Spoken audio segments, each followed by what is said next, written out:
Hello everybody, I'm Mango Thunderslice, and today's video is Age. Propagating ourselves gracefully through the river of time, right? Didn't really actually plan on making a video on the drive today, but just was kind of thinking about something, over the last few days and over the weekend, and, I figure I'll just go ahead and do this one. Maybe it'll be a little shorter, maybe it'll be the same length as all the rest, but, it was my dad's birthday over the weekend, and, he's 63, I believe, and it was also Aria Thunderslice, our young baby daughter. It was her 4-month birthday, and just, had a nice event over the weekend, meeting of some new kind of business partners for a project. Again, I look forward to giving you guys more details, but for now, suffice to say that we are going to be one of the largest players on the West Coast when it comes to hemp, and a certain bottleneck of the supply chain, which is very crucial.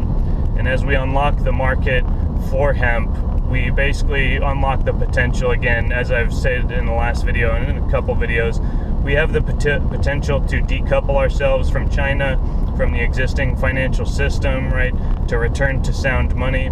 And all of this is predicated on a spiritual revolution of people reattuning themselves to those ancient and true values and falling away from the material revolution, which is, the communist program of just wanting more wealth to be forcefully distributed, because your only judgment of value and metric of measuring it thereby is material wealth and material prosperity. You don't understand the spiritual evolution that's taken place. All you see is, physical evolution, which becomes your new religion.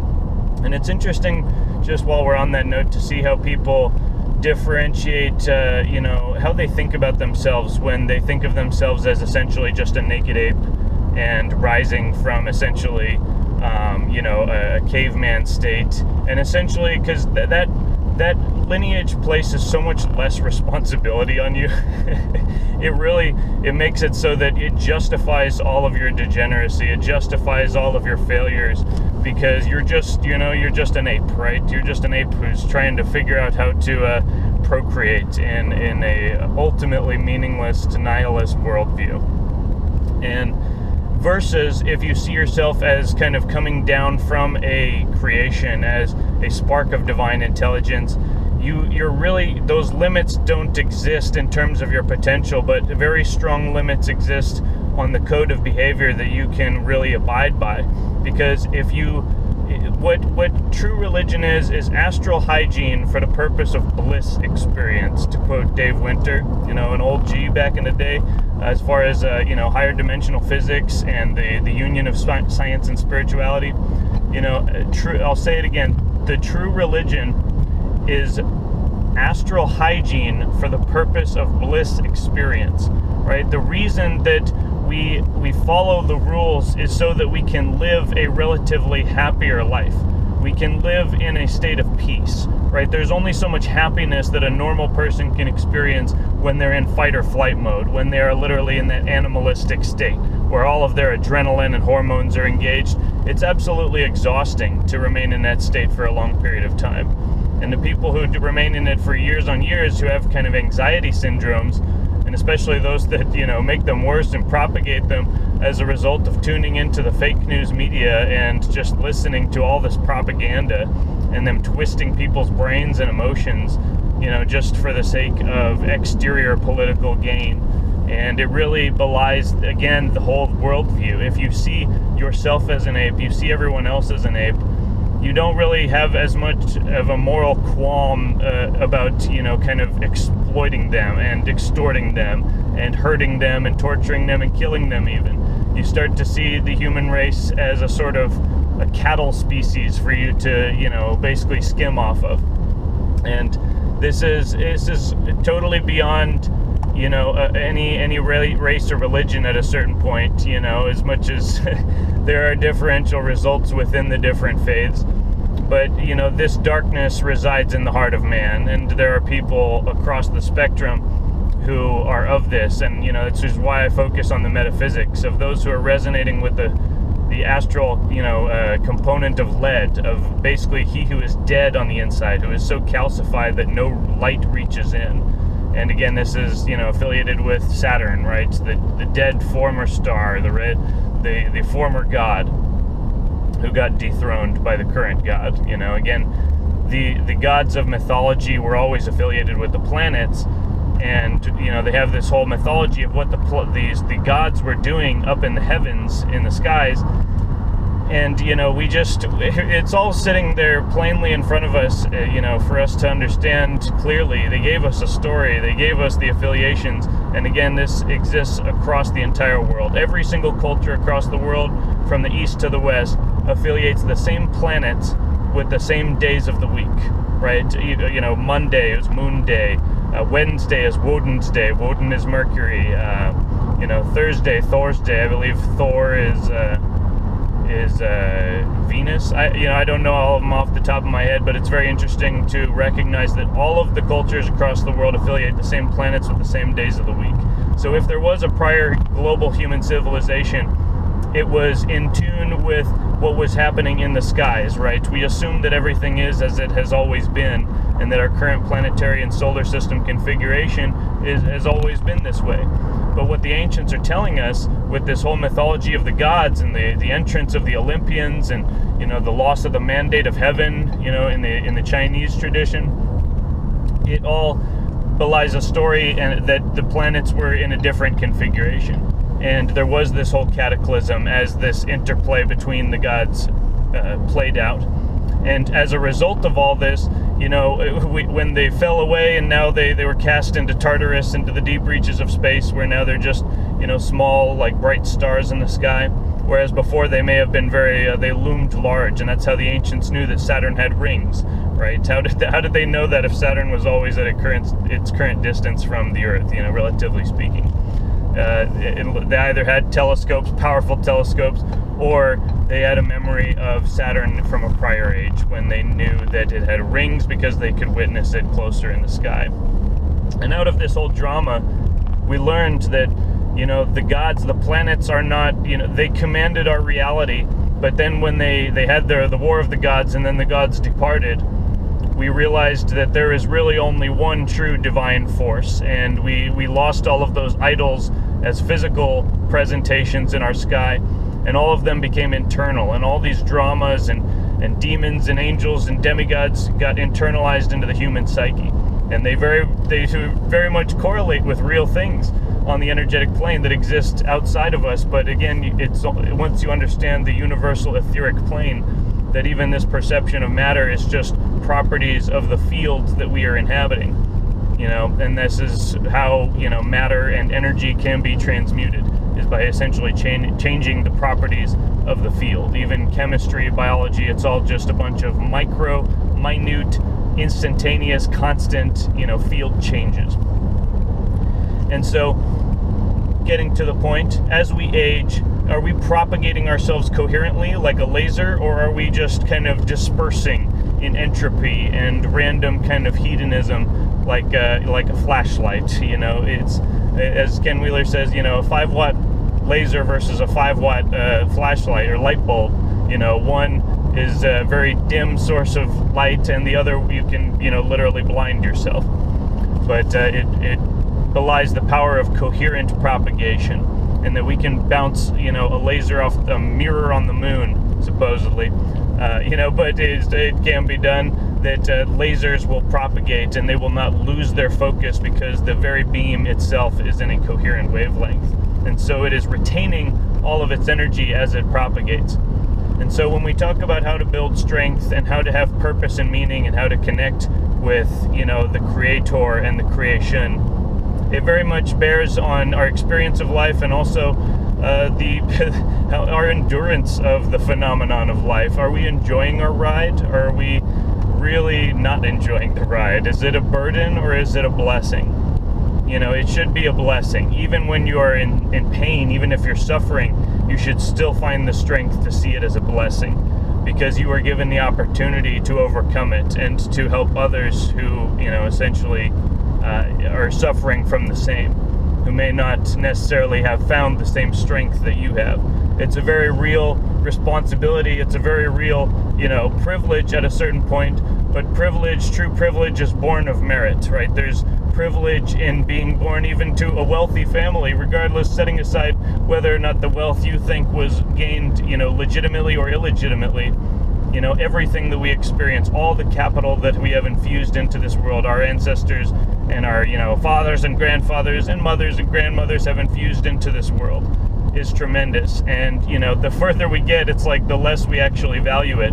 And so again, because we're not coherently propagating, we're not remembering the place, we're not remembering the origin point, because the coherent propagation begins at the origin point. So if we are in tune with the origin, then we will coherently propagate. If we know where we come from, we will know where we're going. It's very simple on a mathematical, physical sense, but it applies absolutely in metaphysics. It's the same principle, physics and metaphysics. It's just kind of the two sides of the same coin, the light and the dark side of the moon, so to speak. The unseen and the seen. Physics applies to the seen, metaphysics applies to the unseen, It's a very basic breakdown. But, I see a great many, people who get into their elder years and they still maintain a fairly coherent propagation. Trump, as one example, I think he compared to Biden, right? We have senescence in very real form with someone who has dementia and Alzheimer's and can't even coherently speak a single sentence correctly. And he's got, voices in his ear, like telling him what to say, and so he can't even, his brain's not all there. And Trump, granted, is not as eloquent as he was a few years ago. The relentless battering has, probably taken some amount of a toll. But he's also aged less than any other president in office. Yes, he does the spray tan, and he's a media guy, but, Obama, every other president that I've seen in my lifetime aged much more quickly than Trump has in office. And I think it's because he himself derives a source of sustenance from the execution of what he sees to be, the agenda and the right actions, and those things bring youth back into the body. They stimulate the production of hormones within the body. They lighten up the glands.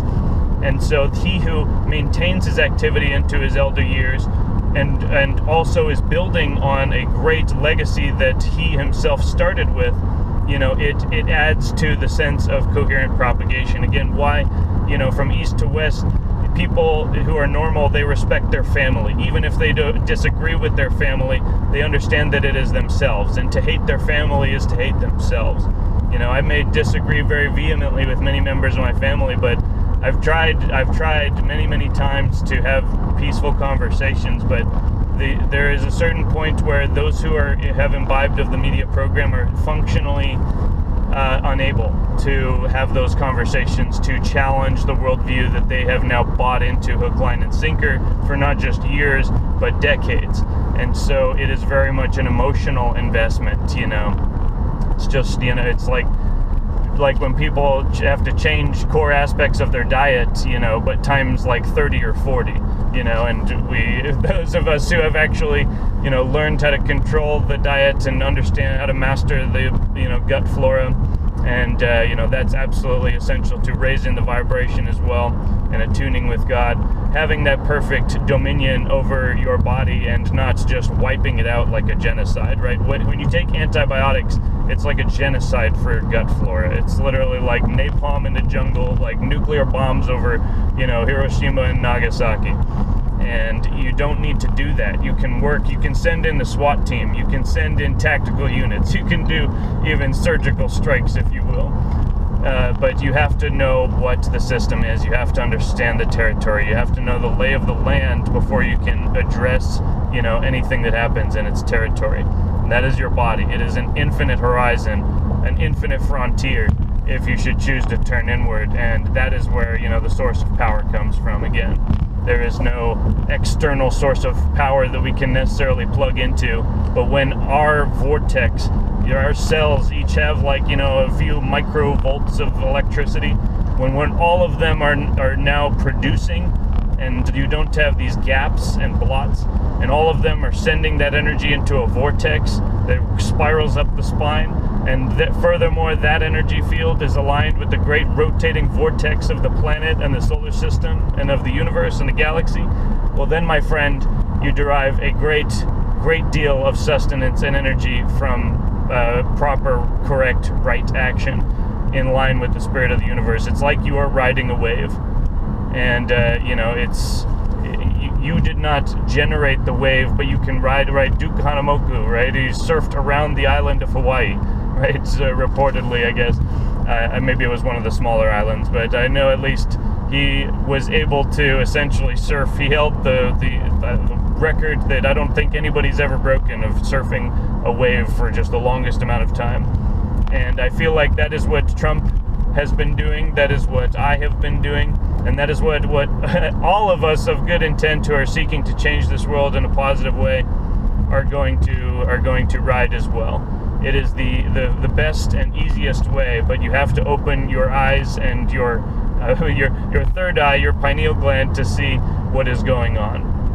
And this is why I invoke religious themes, but I'm not necessarily just spoon-feeding you an existing doctrine from some particular Christian denomination.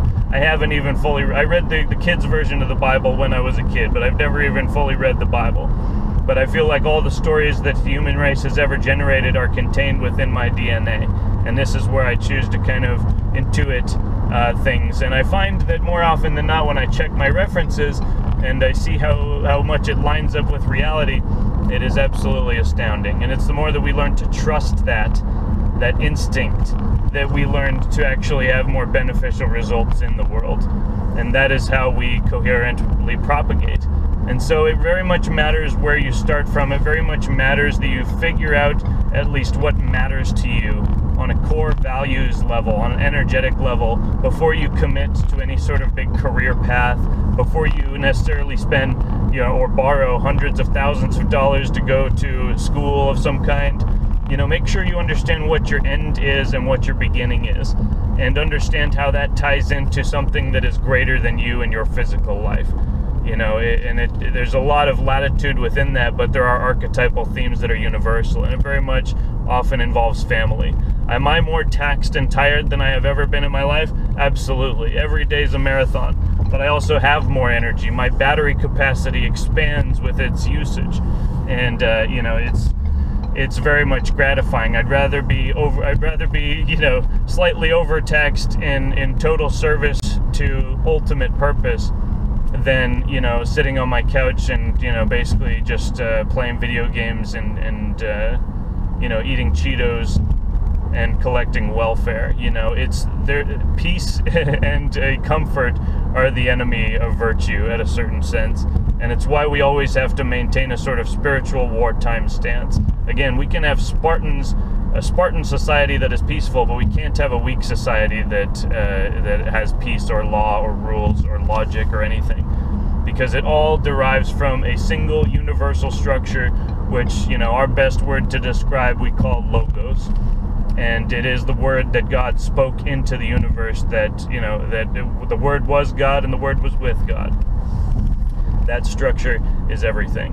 And regardless of what we have in front of us in terms of a physical presentation or financial situation or health situation, if you choose to bring it within your dominion, you have the power to control it. And so if you can maintain that sort of a mindset as you age through time, and you can continually be refining that energy and that attunement to the greater field, then these are the people that we remember throughout history. These are the great ones who did amazing things, and everyone is just left marveling at, wow, how is it possible that this person, overcome so much or did so much, or basically, created just this thing that nobody else saw. Well, it's about constant attunement to that greater field and that greater truth, which is always waiting to be discovered. And that is which the nihilists do not even believe that there is any worthwhile reaching toward. And that is why they're all generally fat, useless, and pathetic. But it's just, that's basically my message today. How to coherently propagate through the river of time. And you got to learn how to swim, right? What's the quote from Joseph Campbell? The mystic swims in the same water that the psychotic and the schizophrenic drowns. And that's really what it is that if we can learn to tread the ether and create a field around us and learn how to tap into information sources that are non-material, life becomes a lot easier, it becomes a lot happier, it becomes a lot more meaningful. That was absolutely the prerequisite to me finding Space Panther. You know, it was like the doorway through which I had to enter before I could find sort of, you know, my companion spirit, if you will, the twin flame, as some call it. And that's why I know that I will never, you know, get divorced. I will never separate. I will be with Space Panther for my entire life.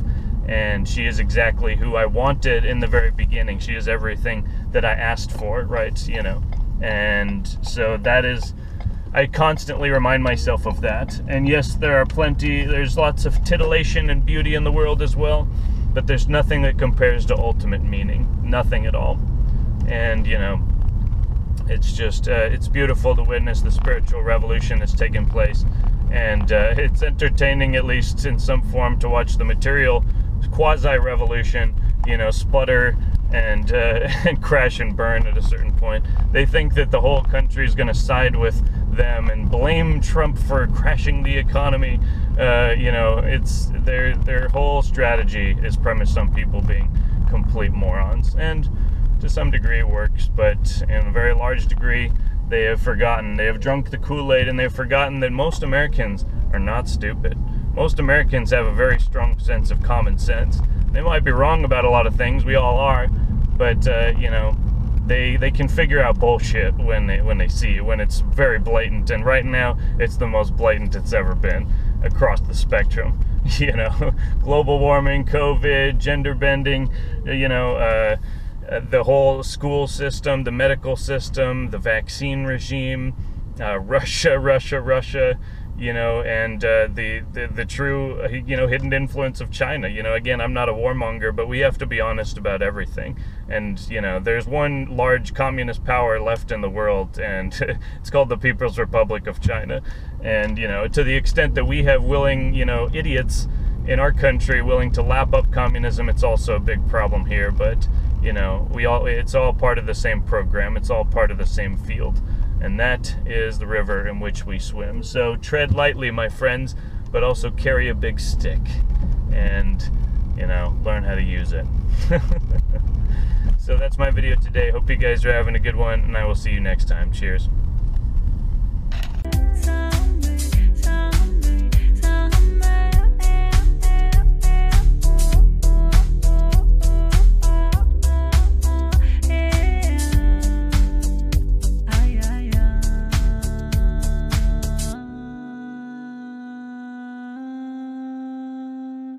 Ah.